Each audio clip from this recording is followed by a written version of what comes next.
다음으로는 캔자스시티 칩스의 이야기를 해보도록 하겠습니다.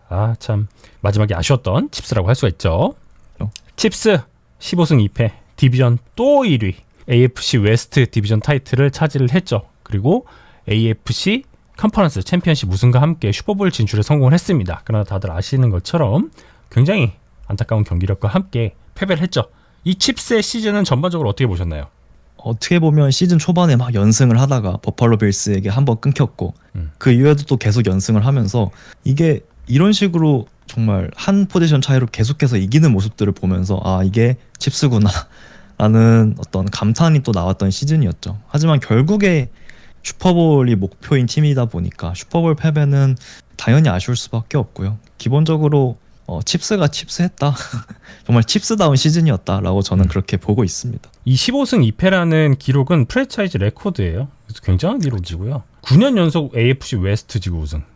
굉장합니다. 그래서 지금은 이제 10년 연속 AFC 웨스트 지구 우승을 노리는 그런 상황이라고 할 수가 있겠습니다.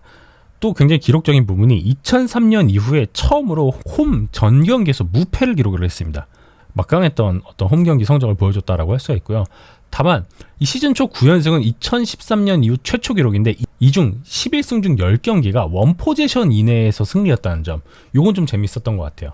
득실 마진이 플러스 59점이었는데 근래에 15승을 기록한 팀 중에 최저 기록이라고 합니다. 1959년에 클리블랜드 브라운스 이후에 최초로 정규 시즌에 한 경기에서도 득점을 30점 이상 초과한 적이 없는 그런 굉장히 재밌는 시즌을 보내기도 했어요. 승리는 굉장히 많은데 얘가 그 내용을 따져봤을 때 아슬아슬한 지점도 굉장히 많았다. 그리고 우리가 예전에 알던 무조건 이제 30점 이상 득점하는 게 당연했던 그런 칩스의 모습은 분명히 아니었다라는 생각이 들고 있습니다. 뭐 칩스의 성과를 저평가하는 게 아니라 재밌는 현상이었다라는 뜻이죠. 그래서 한번 언급을 해봤습니다.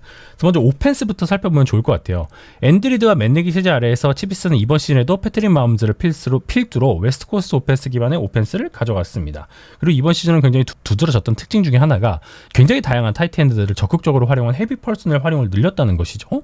그리고 이것에 맞춰서 메쉬 컨셉은 물론이고 RP와 같은 다양한 컨셉들을 활용한 부분이 인상적이었습니다. 다만 오펜시브 라인 그리고 와이드 리시버진의 이슈가 너무 좀 심각했죠. 그래서 드랍백 시 패트릭 마홈즈에게 가해지는 프레셔의 강도와 횟수가 이전 시즌들에 비해서 대폭 늘었고요.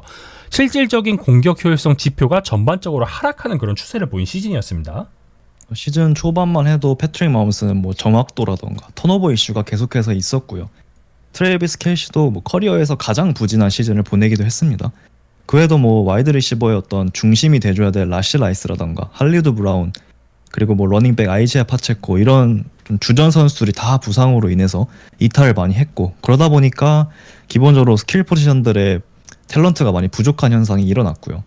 오펜시브 라인 또한 일관성이 많이 부족하면서 전반적으로 오펜스 자체의 우여곡절이 굉장히 많았던 시즌이었습니다. 이런 영향으로 런게임의 효율성이 굉장히 떨어졌고요. 레드존에서의 생산성이 또 많이 약해지면서 이런 크게 두 가지의 약점이 있었던 것 같아요. 그럼에도 이 팀에는 패트릭 마홈스가 있었습니다. 런게임이 풀리지 않으면 빠른 퀵게임, 빠른 디시전을 통해서 빠르게 공을 뿌리고 본인의 발을 통해서 또 꾸준히 전진을 만들어냈어요. 칩스의 드라이브당 시간이 1위였고요. 드라이브당 플레이도 1위였죠.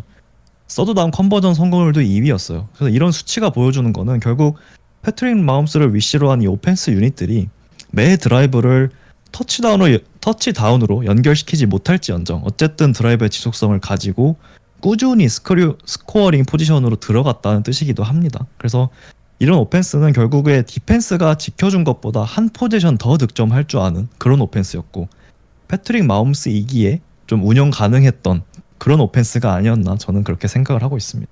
저희가 오펜스 이야기도 이렇게 해봤고 이제 디펜스 이야기를 해보려고 하는데 사실 24시즌 칩스의 본체는 디펜스였다라고 말해도 과언이 아니죠. 균형 잡힌 런과 패스 양쪽에 밸런스 있는 디펜스가 굉장히 돋보였던 시즌이라고 할 수가 있겠습니다. 이 스패그놀로 같은 경우는 매주 디펜스 플랜을 리셋을 하면서 상대의 약점을 파악하고 커버리지와 프런트 구성을 조정하는 운영을 가져갔어요. 기본적으로 4-3 베이스를 가져가면서도 여기에 추가적으로 변형된 블리츠 활용이 돋보였는데 그 중에서도 레이트 다운에서 패싱 시츄에이션을 강제하고 발이 빠른 세컨더리 선수들을 블리츠를 시켜서 상대의 컨버전을 억제하는 운영이 정말 백미였습니다. 코너백 블리츠 정말 환상적이었죠. 시즌 내내. 패스러시의 폭발력 자체는 조금 줄었거든요. 근데 빅플레이 최소에 집중을 하면서 이것을 커버리지로 보완한 부분 역시도 굉장히 인상적이었습니다. 전방에서는 크리스 존스 그리고 트렌트 맥더피를 필두로 해서 잘 훈련된 뎁스 자원의 로테이션 역시도 굉장히 돋보였고요. 상황별로 롤의 분담을 잘 맡겼던 부분 역시도 돋보였던 시즌이었다라는 생각이 들고 있네요. 사실 지난 시즌에 빅판지오의 디펜스가 많은 관심을 받았지만 이 스페그놀로의 디펜스도 굉장히 아이코닉한 그런 디펜스를 보여줬어요. 주전 선수들이 빠졌던 이 18주차 마지막 경기를 제외하면 30점 이상을 실점한 경기가 단 한 번뿐이었고 실점 4위, 야드 허용 9위를 기록하면서 굉장히 리그 최상위권 디펜스를 시즌 내내 유지를 했습니다. 칩스 디펜스의 또 다른 특징은 좀 이게 숫자로는 보이지 않는 것들이 있었던 것 같아요. 오펜스와 굉장히 좀 상호 보완적인 역할을 했습니다. 오펜스가 만약에 턴오버를 저지른다거나 연속적으로 드라이브가 무득점으로 막혀도 다시 디펜스는 볼을 되찾아오거나 상대 오펜스를 또 연속적으로 최소 실점으로 막아주는 이런 모습들을 계속해서 보여주면서 결국엔 경기의 흐름을 완전히 내주지 않는 역할을 너무나 잘해줬어요. 그러다 보니까 오펜스가 언제든지 따라올 수 있는 그 기반을 만들어줬다라고 보시면 될 것 같아요. 그래서 이게 한 포지션 차이로 계속해서 이기는 그 기반에는 결국엔 디펜스가 있었다라고 보고 있고 팀을 승리로 이끄는데 가장 크게 기여한 게 이 디펜스가 아니었나 그렇게 생각할 수 있습니다. 그렇게 생각을 하고 있습니다. 잘 들었습니다. 다음으로는 이런 내용들을 바탕으로 해서 오프 시즌에 어떤 무브가 있었나 살펴보려고 하는데 우승에는 실패했지만 슈퍼볼 진출이라는 성과를 거두었기 때문에 특별히 코칭 스태프의 변화를 줄 필요는 없었습니다. 그래서 헤드코치, 오펜시브 코디네이터, 디펜시브 코디네이터가 모두 유지가 됐어요. 굳이 바꿀 필요가 없죠. 그리고 과거 팀에서 라인베커 코치를 역임했던 맷 하우스가 시니어 디펜시브 어시스턴트로 복귀한 부분, 이 부분은 좀 주목해야 될 포인트라고 생각이 되고 있고요. 프론트 오피스에서는 부단장이었던 마이크 보르곤지가 텐시 타이탄즈 단장 수행을 위해서 팀을 떠났죠. 그러면서 내부 승질이 되고 단행된 오프 시즌을 보냈습니다. 그 밖에 선수진에서는 어떤 무브들이 좀 눈에 많이 띄시나요? 공수 양면에서 코어들을 유지하려는 노력들이 계속해서 오프 시즌에 진행이 됐습니다.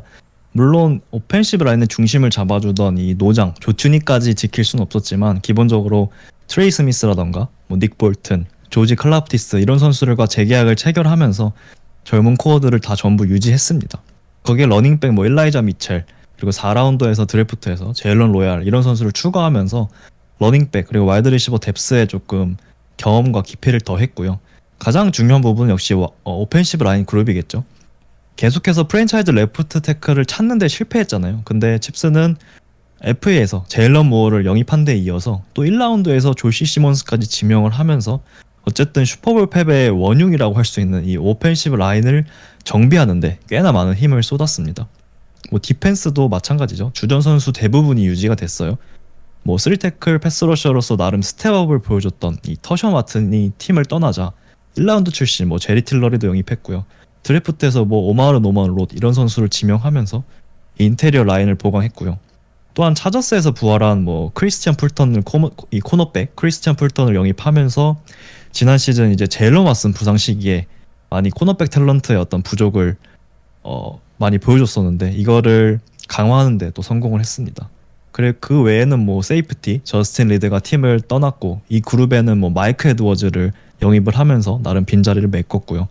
이제 브라이언 쿡과 2년차에 접어드는 제이든 힉스 이 두 선수가 아마 주전으로 나올 것 같고 그 외에는 마이크 에드워즈가 조금 서드 세이프티로 나서면서 세이프티 뎁스가 아마 이렇게 진행이 될 것 같은데 기본적으로 오펜스와 디펜스는 사실 시즌 끝나고 우려했던 거에 비해서 굉장히 선수들을 잘 유지했고 로스터 자체도 파워가 작년과 비교했을 때 크게 떨어지지 않는다라고 볼 수 있을 것 같습니다. 그래서 힘든 상황 속에서 좀 나름 최선의 오프 시즌을 보냈다라고 평가할 수 있을 것 같아요.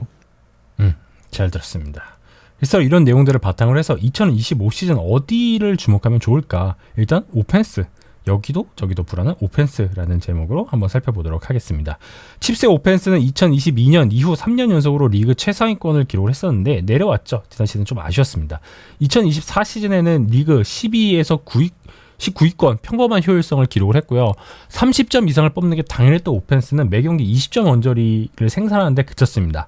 슈퍼볼 결과는 뭐 어떻게 보면 오라인의 부상 그리고 부진, 와이드 리시버 핵심 자원의 부재, 여기에 트래비스 켈시의 슬럼프, 이로 인해서 파생되는 디패스의 결과가 복합적으로 나타나는 결과라는 생각이 들고 있어요. 앤드리드 체제 특유의 빅플레이와 이 다운필드에 대한 딥샷이 많이 사라지면서 불안정하고 예측 가능한 오펜스가 됐다라고 생각이 되고 있고요. 실제로 24시즌 이 캔자스시티 칩스의 오펜스는 20야드 이상의 패스 성공률이 리그 하위권 밑에서 6위 수준으로 내려왔어요. 그 정도로 매우 아쉬웠습니다. 긍정적인 부분은 이러한 단점들에 대한 인지를 팀이 굉장히 잘하고 있다는 거예요. 그래서 앤드리드도 선수들한테 니네 햄스트링 관리 무조건 잘해야 된다라는 지시사항이 있었다라기도 하고요. 오프 시즌 동안 속도감 있는 선수들에 대한 딥샷 그리고 속도감을 갖추는 형태의 훈련, 드릴에 굉장히 포커싱을 맞추고 진행을 잘 하고 있다라는 소식이 전해졌습니다. 해당 부분들은 굉장히 긍정적이라는 생각이 들고 있는데 화요일 연습에서 이러한 역할을 굉장히 잘 해줘야 되는 선수 중에 한 명이 제비어 월디가 컨커션 프로토콜을 당했거든요. 좀 이것은 큰 걱정이라고 할 수가 있겠습니다. 이 훈련 과정에서 수비 선수의 무릎이었나요? 여기 머리를 좀 부딪히는 그런 장면이 있었는데 이 부분 반드시 잘 재활을 해서 건강하게 돌아오길 바라는 부분이 있고요. 또한 오펜시브 라인의 불안 역시도 큰 아쉬움이었는데 이 부분은 어떻게 대처를 해야 될지 에디님의 의견을 한번 들어보면 좋을 것 같아요. 사실 가장 중요한 포인트, 다음 시즌의 가장 중요한 포인트는 오펜시브 라인이 아닐까 싶어요. 특히 조 튜니가 떠난 이 왼쪽 사이드는 아마 상대 디펜스의 주요한 공략 대상이 될 것이다 라고 생각을 하고 있습니다. 어차피 칩스는 정규 시즌이 아니라 플레이오프가 목표인 팀이잖아요. 결국 슈퍼볼 경기를 지난 시즌의 어떤 이글스와의 슈퍼볼 경기를 반복하고 싶지 않다면 오펜시브 라인이 불안 요소가 돼서는 안 되겠죠. 현재 레프트 태클 조시 시몬스가 유력한 상황이고요. FA로 영입된 제일런 무어와 함께 경쟁을 하고는 있지만 무어는 오히려 이제 라이트 태클 자리로 들어갈 가능성이 높다고 합니다. 이제 기존의 라이트 태클인 자완 테일러가 또 PUP 리스트에 올라갔기 때문에 제일런 무어가 오히려 라이트 태클 쪽으로 갈 가능성도 있고 주목해야 될 건 또 레프트 가드 자리겠죠. 작년 2라운더이자 또 작년에 레프트 태클로 굉장히 고전했던 이 킹슬리 수아마타이아와 그리고 마이크 칼리엔도 두 명이 현재 경쟁을 하고 있는 상황인데 아마 많은 팀들이 지금 태클에서 실패한 선수들을 다 가드로 돌리고 있는 상황에서 수아마타이아도 그중 한 명이다라고 할 수 있겠죠. 결국은 킹슬리 수아마타이아가 이 경쟁에서 현재는 조금 앞서 있는 단계로 볼 수 있는데 이 올해 1라운더인 조시 시몬스 그리고 작년 2라운더인 킹슬리 수아마타이아에게 개인적으로 많은 것들이 걸렸다라고 보여요. 이 두 명의 선수가 왼쪽 사이드에 제대로 정착을 하지 못한다면 결국은 또 높은 무대에서 작년과 같은 일이 반복이 될 것이기 때문에 뭐 트래비스 켈시의 어떤 활약이라던가 제비의 월드의 활약 이런 것도 물론 중요하겠지만 가장 근본이 되는 이 오펜시브 라인 특히 왼쪽 사이드에 이 어린 선수들 두 명이 정말 중요할 것 같다라고 생각이 들고 이 두 조합 그리고 오펜시브 라인 전체 조합이 어떻게 바뀌는지도 함께 지켜보시면 또 재밌는 관전 포인트가 되지 않을까 그렇게 생각을 하고 있습니다. 네, 잘 들었습니다. 그리고 트래비스 켈시의 바운스백 가능할지 요 여부도 굉장히 좀 중요한 포인트 중 하나겠죠. 전반적으로 좀 운동 능력도 많이 예전 같지 않죠. 그 부분은 인정을 해야죠. 그리고 그쵸. 저 아쉬운 드랍도 굉장히 많았고 그리고 예정된 지점에 패트릭 마운즈와 약속했던 그 플레이북상의 포인트에 잘 떨어지지 못하는 부분 좀 이 부분은 어쩔 수 없는 것 같아요. 그래서 에드님께서는 이게 뭐 일시적인 현상이라고 보시나요? 아니면은 이 하락세의 시작이라고 보시나요? 개인적으로 작년보다는 잘할 것 같습니다.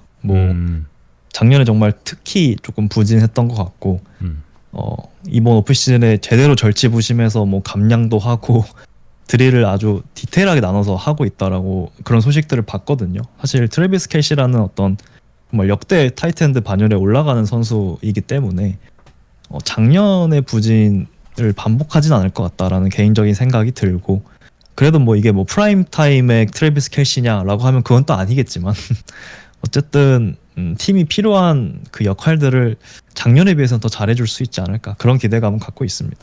저는 좀 예전만한 어떤 투지 플레이에 대한 어떤 끝까지 집중력이 좀 떨어진 부분이 좀 많이 아쉬웠다라는 생각이 들고 있고 신체적인 하락은 분명히 부정할 수 없는 그런 포인트거든요. 그렇기 때문에 이번에는 트래비스 켈시 개인의 노력도 필요하겠지만 팀에서 이런 켈시에 굉장히 의존했던 형태의 플레이북을 좀 축소할 필요는 있다라고 생각이 되고 있어요. 그리고 그것에 대한 기대를 좀 하고 있습니다. 그래서 어떤 하락세는 어쩔 수 없다. 어쩔 수 없는데 그래도 여전히 유효한 자원이고 매우 팀에서 중요한 자원이기 때문에 앤드레이드가 켈시를 어떻게 쓰는지를 지켜보는 게 저는 오히려 주목해야 될 포인트다라고 생각을 합니다. 사실 지난 시즌 뭐 세컨 다운, 서드 다운마다 마움스의 시선이 향하는 곳은 항상 트래비스 켈시였잖아요. 그렇죠. 그래서 제이님 말씀대로 어찌 보면 하락을 좀 당연하게 좀 받아들이고 플레이북에서 조금 조정을 가져가는 것도 저는 합당한 좀 기대다라고 생각이 듭니다. 네, 잘 들었습니다. 그러면 디펜스, 이 믿고 보는 스페그놀로의 디펜스는 어떤 포인트를 주목해서 보면 좋을까? 디펜스는 칩스의 든든한 버팀목이었죠. 23년도에 이어서 24년도에도 리그 최상위권 디펜스를 유지를 했습니다. 전방에 크리스 존스, 이선에 닉 볼튼, 바운더리와 다운필드의 트리프트 맥더피의 활약이 매우 인상적이었고요. 특히 포스다운이나 서드다운마다 고비 때마다 상대의 공격을 저지하는 이 클러치 성과가 매우 두드러졌던 디펜스라고 생각이 되고 있습니다. 그래서 이 디펜스에서는 또 어떤 포인트들을 좀 주목해서 보면 좋을 거다라고 생각을 하시나요? 스페글로의 디펜스 색깔은 사실은 다음 시즌에도 크게 변하지 않고 유지될 것 같아요.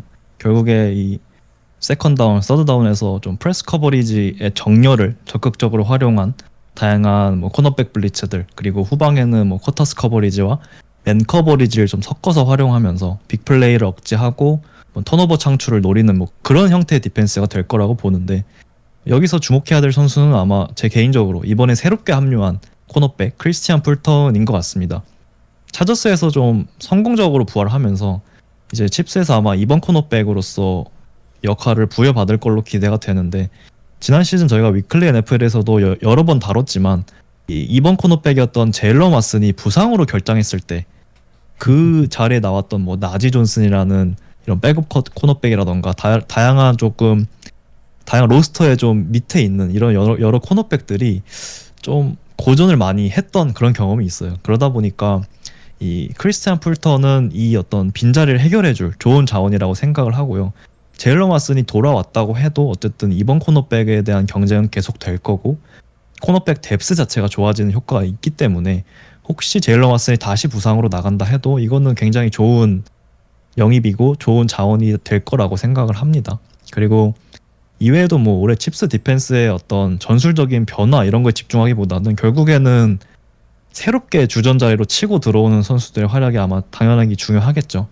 터션 와튼 자리에 들어올 뭐 제리 틸러리라던가 루킨, 뭐 오마르 노먼롯 이런 선수들이 터션 와튼만큼 패스 러셔에서 강점을 보여줄 수 있을 것이냐, 이것도 중요할 것 같고요. 주전 세이프티 자리에서 굉장히 좋은 활약을 보여줬던 이 저스틴 리드, 이 선수 대신에 들어올 또 2년차 루키, 2년차 루키가 아니라 2년차에 접어드는 세이프티 제이든 힉스, 그리고 베테랑 마이크 에드워즈, 이런 선수들이 저스틴 리드만큼 굉장히 좋은 판단력을 바탕으로 조금 플레이 메이킹을 해줄 수 있느냐, 이것도 중요하겠죠. 그래서 작년에 어떤 이런 주전 선수들과 비교했을 때 새롭게 들어오는 선수들이 어떤 모습을 보여주는지가 이 디펜스 퍼포먼스에 그대로 반영될 것 같다, 이런 생각이 들고요. 그 외에 또 주목할 선수는 뭐 리오 슈넬이라는 선수일 것 같아요. 이 선수가 이제 라인베커 포지션에 있는데 정말 필요에 따라서 뭐 3테크에 정렬하기도 하고 엣지에 정렬하기도 하고 뭐 슬롯 디펜더로 정렬하기도 하면서 굉장히 이 스페그놀로에가 원하는 정말 스위스 아미나이프 같은 굉장히 다양한 역할을 부여받았거든요. 그러면서도 굉장히 좋은 역할을 해줬던 선수라서 아마 이번 시즌에도 리오 슈넬은 비슷한 역할을 맡을 걸로 기대가 됩니다. 그래서 새롭게 들어온 선수들, 그리고 뭐 리오 슈넬 이런 선수들을 좀 주목하시면서 칩스 디펜스를 보시면 아마 재밌을 것 같다, 이런 말씀을 드리고 싶습니다. 제가 슈넬 같은 경우에는 위클리 NFL에서도 여러 차례 언급하면서 칭찬했었고 스페셜 팀에서도 굉장히 좋은 모습을 보여줬었죠. 그렇기 때문에 이 선수의 활약을 참 기대해 주시면 좋을 것 같다라는 말씀 드리면서 다음 라스베가스로 넘어가겠습니다.